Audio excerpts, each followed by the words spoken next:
Imagine there's no heaven. It's easy if you try. No hell below us. Above us only sky. Imagine all the people. Et salut tout le monde! Allez, ça y est, Palatrek est à l'eau! Et on va pouvoir reprendre les navigations tranquillement. Pour ceux que ça intéresse, j'ai pas été si mauvais que ça quand j'ai changé mes passecoques parce que du coup le bateau flotte. Donc opération réussie, ça veut dire que la technique est pas si mal. Et aujourd'hui je vais essayer de vous montrer la technique que j'utilise pour vérifier mes gilets de sauvetage autogonflants. Voilà, et toutes les opérations de maintenance qu'il y a à faire dessus. Moi, c'est vrai que je suis quand même un adepte du gilet, je le mets systématiquement à mon bord. Parce que déjà ça me rassure, je suis déjà tombé à l'eau et c'est vrai que je connais cette sensation très désagréable d'avoir un bateau qui s'en va, de tomber à l'eau sans y être préparé et tout habillé et de voir son bateau qui s'en va. Je connais cette sensation et j'avoue que j'ai pas vraiment aimé et c'est quand même fort désagréable. Et c'est vrai aussi que je le fais porter à tous mes équipiers à bord parce que ça me permet moi en tant que capitaine entre guillemets de me rassurer, à savoir que je sais que je serai en capacité de les récupérer à tout moment. Déjà parce que je garderai de la visibilité sur eux, parce que c'est difficile de voir un homme à la mer sans gilet, hein, c'est clair. Qu'en plus, tomber habillé, eh ben, c'est quand même tomber habillé avec des bottes, c'est pas du tout pareil que de tomber en maillot de bain. Tomber dans de l'eau froide à 10-15 degrés, c'est pas du tout pareil que de tomber dans de l'eau à 25 degrés. Vous avez vu, j'ai fait des vidéos sur les hommes à la mer avec des manœuvres avec des pare-battages. Je m'entraîne régulièrement à le faire. Je ne connais pas ma capacité en cas de réel homme à la mer, au niveau notamment de mon stress que j'aurai dans cette situation-là. Je ne suis pas, comme ça m'est jamais arrivé en vrai, je ne suis pas certain de l'efficacité de ma manœuvre. Avec un pare-battage, c'est efficace, mais c'est quand même pas du tout pareil, j'imagine. Donc ça me rassure pleinement que mes équipiers portent le gilet aussi. Je sais que je pourrais les récupérer. Voilà, alors c'est vrai que ça fait une petite contrainte. Il y en a qui veulent pas se l'imposer. La mer, c'est un espace de liberté, hein, donc il faut que chacun fasse comme il veut. Moi, je préfère faire comme ça. Autre chose aussi, c'est vrai que le fait de le faire porter systématiquement à tout l'équipage, c'est hyper rassurant aussi parce que si jamais le temps venait à se dégrader ou que les conditions météo changeaient ou qu'il y avait un souci avec le bateau, ça rajouterait du stress supplémentaire si j'arrivais en disant il faut vite mettre son gilet, ça va pas du tout. Voilà, ça pourrait être si j'arrivais en disant il faut vite mettre son gilet, ça pourrait être perçu par l'équipage comme ah, il y a un problème, c'est dangereux. Donc le fait qu'il l'ait déjà, ça réduit cette possibilité-là. Ça réduit un peu ce stress qu'il pourrait y avoir si voilà, la situation météo se dégradait par exemple et qu'il fallait mettre les gilets, quoi. C'est vraiment, voilà, moi je suis assez attaché à ça. C'est perso, hein, on n'est pas du tout obligé. Vous avez le droit de mettre en commentaire si vous êtes contre le gilet de sauvetage. Voilà, mais c'est vrai que moi ça me rassure de le porter et de le faire porter à l'équipage. Et c'est vrai que je fais de la plaisance vraiment pour le plaisir et que du coup tout ce qui est sécurité c'est pas pour être être rébarbatif, c'est presque le contraire, c'est pour passer les meilleurs moments possibles en enlevant toute la partie stress et danger potentiel de la navigation parce que c'est rarement dangereux mais ça peut l'être et si ça l'est, attendu que c'est pas mon travail, attendu que c'est pas mon travail, que c'est du pur plaisir, j'ai pas envie d'être en mer stressé parce qu'il pourrait m'arriver quelque chose. Je préfère avoir mis toutes les chances de mon côté pour qu'il m'arrive rien. Voilà. Ces gilets du coup ils se présentent comme ça, vous les connaissez tous, et ces gilets ils vont se gonfler automatiquement quand on va tomber dans l'eau, si on tombe dans l'eau, ou alors on pourra les gonfler manuellement en tirant sur cette petite tirette rouge. Je ne sais pas si vous voyez bien. Et ici, là, c'est la boucle de harnais. Ça, c'est le gilet tel qu'il est normalement. Ok? Et une fois gonflé, ça donne ça. Voilà. Les scratchs là où la fermeture éclair s'ouvre automatiquement et ça se gonfle comme ça. Donc je les ai gonflés du coup manuellement. Je vais vous montrer comment on fait pour m'assurer que la toile n'était pas percée. Je pense que ça, c'est une opération à faire une fois tous les ans, tous les 2 ans, pour s'assurer que même si le système de déclenchement est bon, la toile n'est pas percée dessous, quoi. Ok. Donc comment ça se présente? Donc ça c'est mon gilet perso. Donc là vous avez un mécanisme de déclenchement et une bonbonne de gaz qui va permettre, quand le mécanisme va se déclencher, de libérer de l'air et pour gonfler le gilet. D'accord? Donc ce mécanisme de déclenchement et cette bonbonne, il y a une date de péremption. Quand c'est vert ici, ça veut dire qu'il n'a jamais été armé. Ça veut dire qu'il n'a jamais été déclenché et qu'il est opérationnel. Donc il y a juste à surveiller la date de péremption et à changer ce système-là. Ce système-là noir, là, comme ça. Vous voyez, c'est vert ici. Hop. Ce système noir, là, on va changer, juste en dévissant. Et ici, pareil, si la date de péremption est dépassée ou si c'est oxydé. Cette partie-là, elle a tendance à s'oxyder. Donc on dit qu'il faut la changer aussi quand c'est oxydé. Même si la date de péremption n'est pas dépassée. Dans mon gilet perso, j'ai une balise AIS. Donc en fait, si je tombe à l'eau, il me suffit de la déclencher et ça envoie un message de détresse avec ma position GPS sur toutes les VHF équipées d'un AIS. Donc tous les bateaux qui sont en veille vont recevoir le message de détresse et ma position. Donc ça, c'est quelque chose qui coûte un petit peu cher. Ça coûte à peu près 200 €. C'est pour ça que j'en ai qu'une à bord. C'est sur mon gilet perso, comme ça quand je navigue en solo, je sais que en gros, si je tombe à l'eau, j'ai de fortes chances quand même d'être récupéré grâce à ça. L'idéal, c'est d'en mettre dans chaque gilet, mais par contre, ça coûte quand même un petit peu cher. Dans chaque gilet aussi, moi, je rajoute un bâton de Sialume, là. Ça, c'est des bâtons un peu comme en boîte de nuit, là. Il suffit de les percer et ça fait de la lumière fluo. Ça coûte 3 fois rien, donc ça vaut le coup d'équiper vos gilets de ça pour si vous faites des navigations de nuit, parce que franchement, ça doit coûter 3 ou 4 € à la boîte de 6. Donc c'est vraiment pas grand chose. Et moi, j'ai aussi rajouté une flashlight, hop, comme ça. Ça, c'est pareil, c'est un équipement qui coûte une dizaine d'euros. Cette lumière, il y a un capteur ici. Quand c'est dans l'eau, ça se met en marche automatiquement. Ou alors, on peut l'allumer manuellement sur le bouton on. Voilà. Au niveau de la maintenance du gilet de sauvetage, il suffit de vérifier la date de péremption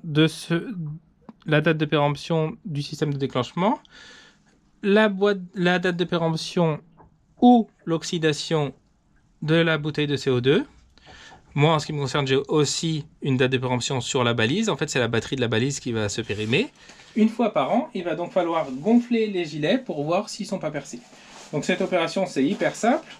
Ici, soit vous avez des scratchs, soit vous avez des systèmes de... soit vous avez des scratchs, soit vous avez des systèmes comme ça de fermeture éclair. Ok, donc on ouvre tout, c'est fait pour. Hein. Donc voilà comment ça se trouve. Donc on a pareil notre cartouche de CO2, notre déclencheur ici, je ne sais pas si vous voyez bien. Et sur tous les gilets, vous avez un moyen de gonflage manuel, ici. Et quand vous portez le gilet, vous avez vu que ça arrive à côté de votre bouche. C'est fait exprès. S'il ne se déclenche pas, par exemple, parce que la bonbonne a été défectueuse ou le déclencheur a été périmé ou défectueux, il y a toujours moyen, une fois dans l'eau, hop, de gonfler manuellement. Tous les systèmes de gonflage manuel se trouvent à portée de bouche comme ça. Donc ça aussi, il faut le savoir. S'il ne se déclenche pas que vous tombez à l'eau, pas de panique. Vous ouvrez le gilet et vous pourrez toujours gonfler. Voilà. Donc a priori, ça a l'air d'être bon. Laissez-le quand même 24-48 heures gonfler pour voir s'il ne perd pas un peu de son gonflage. Une fois par an, vous avez vu, c'est pas très compliqué. On ouvre la fermeture éclair, on vérifie les dates de péremption et on gonfle le système et on gonfle manuellement pour regarder si tout va bien. J'ai un petit bol d'eau là. Et donc je vais tremper dans l'eau. Vous voyez, j'ai trempé dans l'eau le système et la flashlight s'allume automatiquement. Voilà. Et ça, donc, c'est une lumière qui est faite exprès pour être visible de n'importe où. Donc, franchement, à minima, je pense que mettre un bâton de Sialume, c'est vraiment à moindre coût et ça fonctionne bien. Et pour 15-20 €, on a une lampe comme ça. C'est quand même pas si cher que ça. Ça vaut le coup aussi, du coup, chaque année, au moment du gonflage, de la tester pour voir si ça fonctionne bien. Celle-ci, elle fonctionne bien. Hop. Et si vous voulez économiser du coup la batterie, si par exemple vous n'êtes pas en vue et tout ça parce qu'il y a une petite pile en fait à l'intérieur, vous pouvez l'éteindre en appuyant sur le bouton rouge, hop, et elle s'éteint et dès que vous êtes en vue par exemple d'un hélicoptère ou d'un bateau ou quoi, vous pouvez la rallumer comme ça. En fait, ce qui va faire l'électricité, ça va être le fait qu'elle soit dans l'eau. Voilà, parfait. Voilà, et donc pour dégonfler, il suffit d'appuyer sur la partie verte ici là. à l'intérieur du souffleur pour gonfler.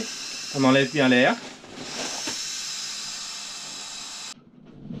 Petite chose, hein, si vous avez jamais vu, une flashlight, ça se présente comme ça. Donc vous avez ici, ici la lumière, ici un bouton on-off qui va permettre de l'éteindre. Et ce petit embout là qui va plonger dans l'eau va faire la connexion en fait et va allumer la flashlight automatiquement. Voilà. Et derrière vous avez un petit clip. Alors je vais vous montrer parce que du coup je dois en installer une sur un gilet. Vous avez un petit clip comme ça qui vient se rajouter là et qui clipse. Hop, comme ça. Donc en fait il y a plusieurs possibilités. Soit il y a des sangles à l'intérieur qui passent comme ça et auquel cas vous pouvez la sangler comme ça. Ou soit sinon sur celui-là il n'y a pas 36 solutions. Ça va être de l'installer ici. Voilà, c'était un gilet où il manquait une lampe et j'avais prévu cette année d'en installer une. Comme ceux-là en plus ils n'ont pas de balise. Donc pareil on la teste, hein. Tac. Voilà. Et donc après ça se présente comme ça, c'est attaché au gilet. Dernière chose aussi hein, que je vous ai pas montré, ici là, et dans tous les gilets de sauvetage c'est pareil. Un petit sifflet, à ma connaissance il y en a dans tous les gilets. Il faut souffler dedans, c'est un sifflet. Et en plus de ça, ça amuse énormément les enfants. Faites le test, vous leur mettez un gilet de sauvetage et c'est sûr qu'ils vont siffler avec le sifflet. Voilà. Dernière chose aussi, dans le choix des gilets, vous verrez, il y a un peu tous les prix. Les gilets autogonflants, ça va entre 50 et très cher et 500 euros, on va dire. Et vous en avez qui vont être fournis avec une flashlight, d'autres pas. Vous allez en avoir qui vont avoir une sous-cutale, d'autres pas. Dès qu'ils vont avoir un harnais, d'autres pas. Donc voilà, il faut bien regarder si vous souhaitez investir dans des gilets autogonflants, ce qu'il vous faut exactement. Hein. Et des fois, ça vaut le coup d'acheter moins cher un gilet et de rajouter une flashlight à 20 euros que d'acheter beaucoup plus cher le gilet avec juste la flashlight en plus, alors que vous pouvez la trouver pour 15-20 euros. Voilà. Donc il faut bien regarder, il y a à peu près tout qui existe. Et il faut aussi regarder le prix des cartouches de remplacement parce qu'il y a certains gilets qui clairement coûtent, dont la cartouche coûte 50-60 euros et d'autres c'est 10-15 euros quoi. C'est quand même des frais à faire tous les 2-3 ans. Donc parfois il vaut mieux acheter un gilet un peu plus cher avec des cartouches moins chères, en remplacement, que d'acheter un gilet moins cher et dont les cartouches sont très chères quoi. Voilà. Moi perso je me suis équipé, c'est des gilets Decat. Ils sont, moi je les trouve super bien. J'imagine qu'il y a mieux, hein, clairement. Mais par contre, ce qu'il y a de certain, c'est que la cartouche est beaucoup moins chère chez Decathlon. Et donc, vous voyez, dans ce gilet, j'ai rien.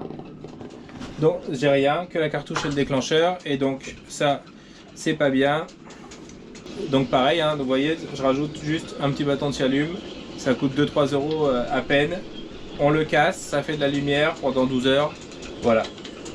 Et ça vaut le coup de mettre aussi, d'en rajouter, ça vaut le coup d'en mettre aussi sur les gilets équipés de flashlight, parce que pour le prix, si jamais la lumière dysfonctionne au moment, parce que c'est toujours comme ça, c'est toujours au moment où on a besoin qu'elle va dysfonctionner, bah vous avez ça en plus, voilà, pourquoi s'en priver. Donc voilà ce que ça donne une fois replié. On pense bien, si on peut, à faire sortir la petite tirette là de déclenchement. Parce que sinon, du coup, s'il ne se déclenche pas, on aura peut-être du mal à la récupérer. Là, elle est direct accessible ici. Voilà. S'il ne se déclenche pas automatiquement, comme ça, on peut tirer la tirette et il va se déclencher manuellement. Voilà. Il existe plusieurs types de gilets. Il y en a qui sont à déclenchement automatique, juste simplement à déclenchement manuel. Après, ça dépend de l'usage qu'on veut avoir. En plaisance, ça vaut le coup un gilet à déclenchement automatique. Parce que cela, il retourne une personne inconsciente, un coup de baume par exemple, dans l'eau. C'est-à-dire que la personne qui tombe inconsciente dans l'eau, qui s'est pris un coup de baume sur la tête, elle est retournée instantanément et dans la bonne position. Ok. Par contre, sur des sports extrêmes où on est souvent mouillé, un système de gilet à déclenchement manuel, ça peut être intéressant parce que du coup, sinon à chaque fois qu'il est mouillé il va se déclencher, donc à chaque fois il faut changer la cartouche et ça coûte des sous et ça n'a pas de grand intérêt là si on dessale par exemple ou quoi. Donc là il vaut mieux un déclenchement manuel, un gilet à déclenchement manuel, comme ça on tombe à l'eau, si pour une raison ou pour une autre on n'arrive pas à récupérer son bateau ou quoi, et ben on peut là déclencher le gilet manuellement quoi. Voilà. À ma connaissance, tous ceux qui sont en déclenchement automatique sont aussi en déclenchement manuel. Dernier truc que je voulais vous dire, en fait j'ai numéroté tous mes gilets. Parce que du coup, moi, je tiens en fait une feuille, un tableau en fait tous les ans où j'ai noté mes dates de péremption par gilet, quoi. Et comme ça me permet d'avoir un suivi rapide sans forcément ouvrir le gilet. Donc du coup j'ai mis mes dates de péremption sous forme de tableau de chaque gilet et de chaque équipement de sécurité. Ça me permet, juste en ouvrant mon petit tableau, de savoir où j'en suis au niveau de mes péremptions. Pareil pour les fusées de détresse, tout ça. Donc ça, c'est mes manies de vieux garçon. Donc voilà pour les vérifications à faire sur les gilets de sauvetage. C'est pas bien compliqué. Si on a un gilet autogonflant, c'est vrai que si on utilise un gilet autogonflant, c'est quand même indispensable de faire ça parce que du coup, on n'a aucune visibilité sur l'état du gilet en lui-même sans le gonfler et tout ça. C'est sûr que si on a des gilets classiques biscottes, là on voit de suite s'ils sont opérationnels ou pas. Ok. Les gilets autogonflants, c'est super parce que du coup on les sent pas et du coup c'est pas un plaisir de les mettre, mais en tout cas beaucoup moins contraignant qu'avant. En revanche, forcément on est obligé de s'en remettre un petit peu à de la technologie, à savoir des déclencheurs automatiques, les lampes, les flashlights, est-ce qu'elles vont fonctionner ou pas. Donc tout ça c'est des trucs qu'on va devoir vérifier en plus. Voilà. C'est vrai que ça fait un petit entretien supplémentaire par rapport au gilet traditionnel, mais c'est quand même tellement plus agréable d'avoir un gilet comme ça qu'un gilet traditionnel. Donc voilà, c'était la petite vidéo du jour, j'espère qu'elle vous aura plu. Il n'y a rien de bien méchant, la plupart des choses sont quand même bien connues, mais j'ai profité du fait que je fasse la révision annuelle là pour vous montrer tout ça. Salut tout le monde, à bientôt sur l'eau!